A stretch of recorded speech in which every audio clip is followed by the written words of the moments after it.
Tom Herman out at Texas. Mark Rogers TV, the voice of college football, discussing the game we all love each and every day with the best bloggers, broadcasters, and writers in the industry. We would invite you to smash that like button and, of course, share these videos on social media.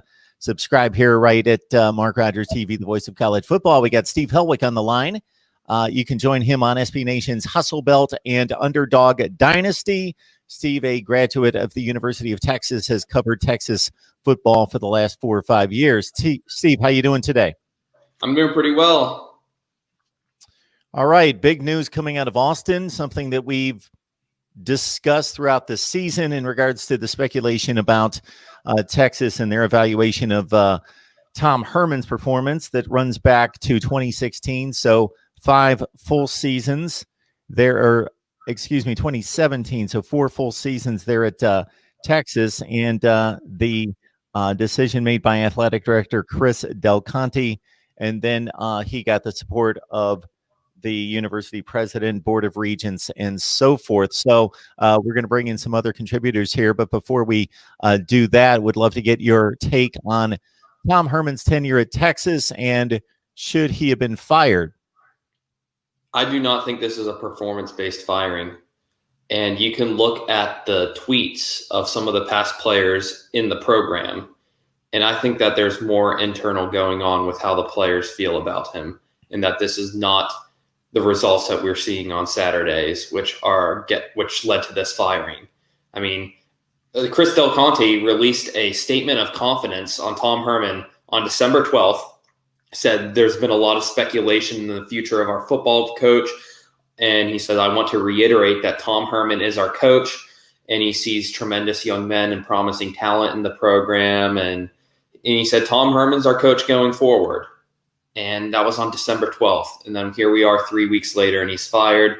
And all that happened in between now and December 12th was Tom Herman went into the Alamo Bowl without 5 defensive starters, without 3 offensive linemen, only with 1 original team captain from the first game against UTEP. That was Sam Ellinger, who got hurt at halftime, basically played a game with a backup quarterback and just routed Colorado. This is not a performance-based firing, I don't think.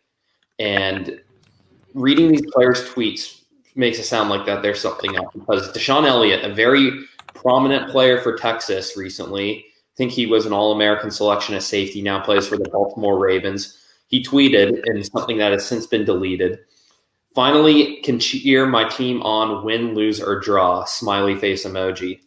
Former running back Chris Warren III, he was also a Charlie Strong recruit like Deshaun Elliott, has been very vocal on Twitter about this, tweeting, Texas, we're back, 2021 already better than 2020. And then he's had a lot of tweets promoting this firing. So when you're seeing how Texas's former players, especially Charlie Strong recruits, are taking it, it makes you sound like there's something more internal going on in the program rather than what you just see going out on the field. Because from a performance aspect, Tom Herman, 2 of his last 3 seasons, it looks like an upward trend. If you look at everything since 2010, 2018 and 2020 are the only seasons with winning 70% of games or more. So it looks like an upward trend performance-wise, but it looks like that there's something else going on right now within the program, treatment of players, et cetera, that I think that led to his firing. We also have Andrew Miller on the line from Hook'em Headlines. Before we get to Andrew, I just want to follow up on the statement you just made, because you certainly substantiated a lot of those claims by looking over the social media communications out there. Had you had any thought process at all concerning there being disgruntled players or there being issues in the locker room or that type of attitude toward Tom Herman? I mean, I'm sure that there's disgruntled players, probably every program, and that's the thing that's going on. But there's a good chunk of them, and a lot of them are some of premier players. I'm looking at some of the star players of the Charlie Strong, Tom Herman crossover type players, the ones recruited by Strong but played under Herman, like Charles Amenahu, Deshaun Elliott, and their tweet. they've been a little active on Twitter ever since the firing right now. So I know the players really love Charlie Strong. If you remember when Charlie Strong got fired, all the players just surrounded the press conference that day, and they all showed their support of him when there were rumors that he might get fired. And I think that might have been a tough transition for some of Strong's recruits, which made them have an inkling for a little more disdain for Herman from the start. So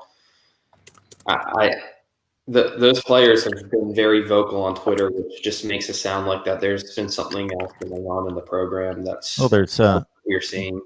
Yeah, definitely a lot of evidence there, but it would be an interesting and kind of strange move to make, considering that those players that were recruited and signed under Charlie Strong are obviously leaving the program, and we're going to soon have a all Tom Herman roster. We got Andrew Miller also on the line from Hook'em Headlines. Andrew, appreciate you stopping by to join us on the conversation. Tom Herman, of course, fired from one of the big football brands in the country. So we want to get your take on this as well, just in regards to whether you believe, based on performance, Tom Herman should have been fired. I mean, a lot's happening really fast. So based on performance, I think it was easy to say earlier in the year that he should have been let go because of performance. But I just, of late, obviously he ended the season on a high note, I believe winning 5 of their last 6 games. They just absolutely dismantled Texas and Kansas State. And he had a lot of stuff working in his favor too, just in terms of the assistants that he hired. Chris Ash was looking really good down the stretch. Mike Yursich's offense was looking really good. And just in general, a lot of the young players that he had recruited and retained were, obviously standing out in the last few games. Bijan, Casey Thompson having as big of a game as he did. Performance-based, it's hard to say that. I think it just comes down to the inconsistencies both on the field and on the recruiting trail. I mean, it's hard to say that the Quinn Ewers flip from Texas to Ohio State wasn't the thing that really sealed the deal for Herman. That kind of dismantled any idea of the future of the Texas program, where it was headed. Even a lot of the 2022 and 2023 recruits that have given their reactions on social media, a lot of them haven't been all that bad. Some of them even seem positive in favor of the Sark hiring. So I think recruiting more so than anything was the problem for Herman and what led to his firing. Talking the Texas firing of Tom Herman here at Mark Rogers TV, the voice of college football. We would ask that you check out the videos and please subscribe here. We're here every day going live with the news of the day, and we've got some big breaking news, of course, with Tom Herman being ousted at Texas after 4 seasons, won 60% of his games at 32-18, did not win a Big 12 championship, got, of course, to the title game in 2018, won the Sugar Bowl. That was the high point, finishing at 10-4 and in the top 10, won all of his bowl games, but not against Oklahoma, 1-4 there. So, Steve, I guess we now go to, and Andrew brings up a good point in regards to usually that one step prior to the firing of the head coach or really evaluating his performance seriously is having him look at the coaching staff. And certainly Tom Herman did that prior to 2020 and bringing in new coordinators. And but 2020, a difficult season to evaluate. They only played 10 games. They went right down to the wire against Iowa State. Otherwise, they would have been playing Oklahoma in the Big 12 championship game. So before we move on to any possible successors, and Steve Sarkisian's name is certainly out there, just your thoughts about the way this season went down and the standards of Texas. We've talked about this in the past, the standards of the typical Texas fan, how realistic those are versus what Tom Herman has accomplished.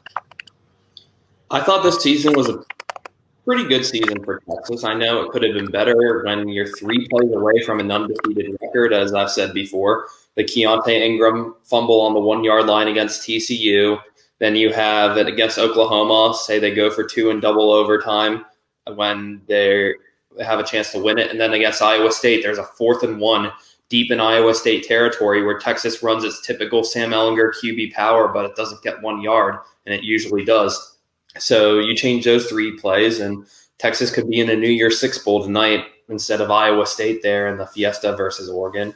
Or they could have even been undefeated with how good. I know you have the other side of it where they beat Texas Tech with some fortunate circumstances and West Virginia and a lot of those other close games. But Texas was a very good team this year, I thought, in the most part. And we saw the last two games. I know they were against Kansas State and Colorado, but Texas's offense really kicked it into a new gear those last two games, whether it was Sam Ehlinger or Casey Thompson back there.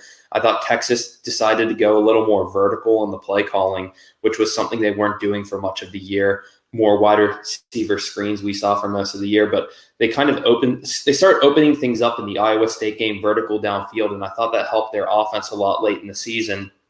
And we saw a lot of that in the Alamo Bowl. And another thing was the development of Bijan Robinson, who had some breakout games at the end of the year. He probably should have been the starting running back the whole season. Looks like Texas has serious talent in that 5-star recruit, and Robinson could be a star running back for this program for years to come. So I think that Texas was trending in the right direction at the end of the season. And I mean, you saw those tweets about that Texas was going to get a preseason top 10 ranking after that Alamo Bowl, and there was going to be Heisman hype and all of that. And just now that momentum from the Alamo Bowl just seems to stall next year, now that there has to be a whole transition, a coaching change, and now there's just more uncertainty, and next year might be a rebuilding year instead of a year where Texas really can capitalize on those close games that they had this year and maybe just turn them into more convincing wins. Andrew, of course, that pie in the sky coaching hire for Texas fans and USC fans has always been Urban Meyer over the last few years. That's the first name off everybody's mind, and for good reason. We understand it. It's a top program, and he's the guy that wins national championships. Steve Sarkisian is the name that's being bandied about, most notably on social media. How legitimate do you think that is? Are there other candidates out there that you either believe should be candidates or you think are realistically candidates? I believe there's a good amount of credibility to the Sark reports. Multiple sources are covering it. I mean, they talked about it on College Game Day this morning. I mean, there are other candidates out there. I've talked about that. I've talked about that in a pretty deep detail on my site already. I mean, obviously losing the Urban Meyer pursuit was not what Texas fans were looking for. There was no other home run candidate out there, but I do think that there were better candidates than Sark. You have to have someone in line if you want to replace Herman and you want to make news that's, this sudden. They said that they were going to wait. I think CDC said they were going to wait until after college football bowl season concluded to do this sort of thing. A few of the candidates that I really liked out there, I don't know if Texas fans really want to turn to the Group of Five ranks again, but Luke Fickell is a name that comes to mind. Really had a huge uptick in results on the recruiting trail and on the field for Cincinnati. Hugh Freeze is a name that was thrown around a little bit in some fan circle discussions, but that obviously has its own risks that come with it. And then I personally was a fan of the idea of Joe Brady if you really want to make a big splash hire, but that was just my personal take on the matter. So I know some people are going to agree with that, some aren't. Steve, any thoughts concerning who could be the next head coach at the University of Texas? I mean, it looked like Steve Sarkisian until David Pollock had his tweet come out that he said that he heard Sarkisian turned down the job. But some other Texas writers, it was Chip Brown who first reported the news. And then Jeff Ketchum of Orange Bloods said that he had multiple sources confirm, and it would be a serious left turn if someone other than Sarkisian had the job. Brian Davis, who I think knows the ins and outs of the program better than any other Texas reporter, said that he said that Del Conte wouldn't have fired Herman unless he already had a name lined up. So all signs point to Sark now. And just the David Pollock tweet is the only refuting evidence that we have at the moment. If you're asking which hire I personally would have gone, I did not think Sarkisian's tenure in Washington and USC, he had the off-the-field problems at USC with his tenure.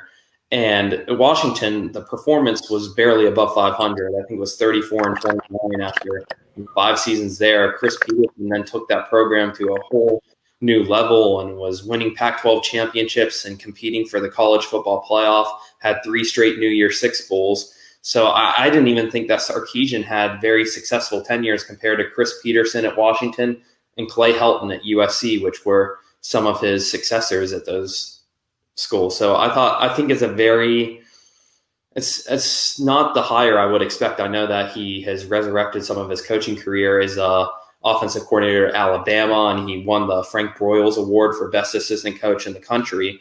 But I feel like that there's a coaching hire out there that I don't know how he's gone unclaimed yet, and that's Gus Malzahn. I thought Gus Malzahn did a great job at Auburn. Bowl games aside, I mean, Gus Malzahn beat Alabama, 3 times, 2013, 17, and 19, which that's not easy to beat a Saban team 3 different times in the span of 7 seasons. So I thought Gus Malzahn did a pretty good job at Auburn.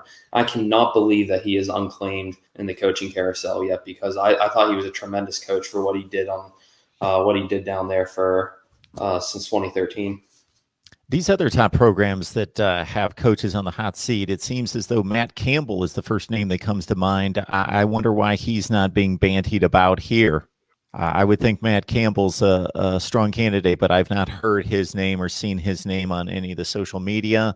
Yeah, Sark, maybe he's far removed from the issues that he had off the field. He wasn't highly successful on the field. It wasn't a situation where, like, Hugh Freeze had his demons and his issues, certainly, but he really produced at Ole Miss. Now, how well he produced at Ole Miss under the guidelines from the NCAA in a regulatory matter is another thought there, but he certainly produced on the field, and now is doing a bang-up job at Liberty.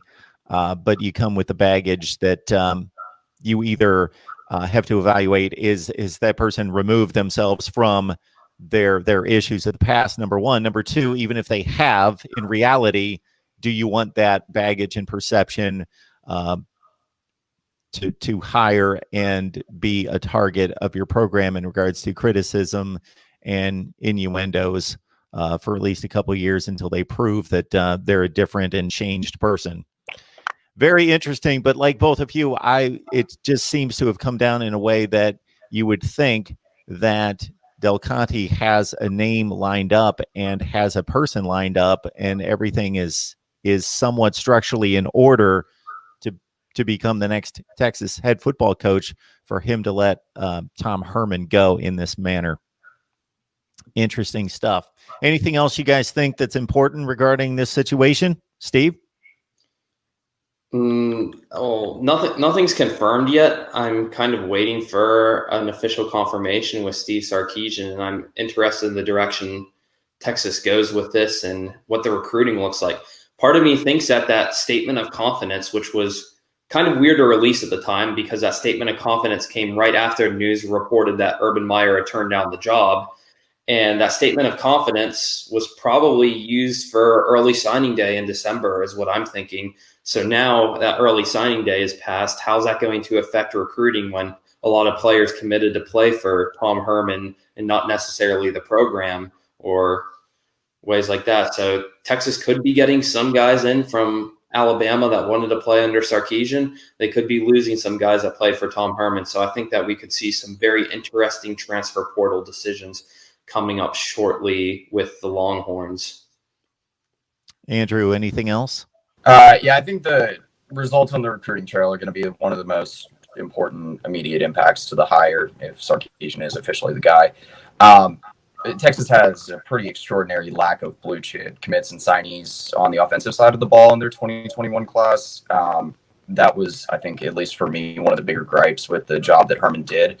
I like some of the hauls that they got, but maybe that's, immediate impact that's really positive for Texas. On the downside, yeah, it seems like depending on which assistants are let go, you might see some really, really big names enter the transfer portal.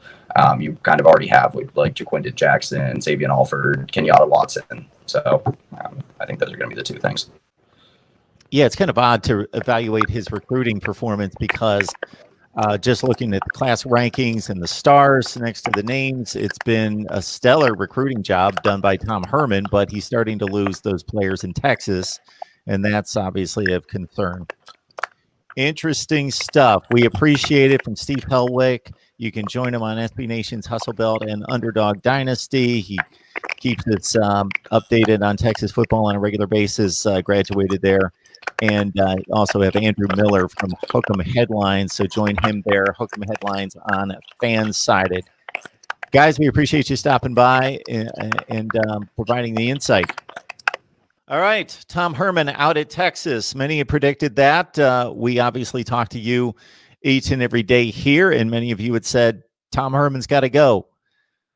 He has underachieved. It's been 4 seasons now. Just to review what he's done there at Texas, he came in following a very disappointing and run by Charlie Strong, who certainly didn't even win at the Tom Herman level. And Charlie Strong was there from 2014 and 15 and 16, had 3 years there at Texas. And after Mac Brown was highly successful with a national championship, 2 national championship game appearances, and basically a consistent run in the top 10 in the nation, Charlie Strong couldn't even get over 500 despite strong, pardon the pun, recruiting classes. Tom Herman takes over. They have a marginal season his first year in 2017 at 6-6. But to his credit, he was revamping the offense. He's an offensive guy, has an offensive background. They had Texas, the best defense that season in the Big 12, legitimately the best season in the Big 12 defensively, but lost a lot of close games, 6-6. Had an impressive performance in the Texas Bowl against Mizzou to finish 7-6. Then in 2018, that was the high water mark as they beat Oklahoma. They lost a series of close games, but were much improved.